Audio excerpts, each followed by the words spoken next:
Hello everyone, class UKG में short sound of E vowel sound class UKG में कैसे बताया जाता है।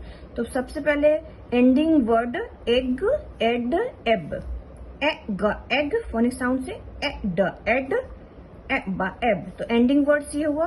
तो एग से एंडिंग वर्ड्स ये से क्या क्या बना, बेग बना, लेग बना, पेग बना। कैसे इसको बच्चे प्रोनाउंसिएशन कैसे करेंगे, बा एग बेग, ल एग लेग, प एग पेग। उसी तरह एड एंडिंग वर्ड से रेड बना, बेड, लेड, फेड एंड वेड। ठीक है, र एड रेड, ब एड बेड, ल एड लेड, फ एड फेड, व एड वेड। उसी तरह एंडिंग वर्ड एब से वेब बना, व एब वेब।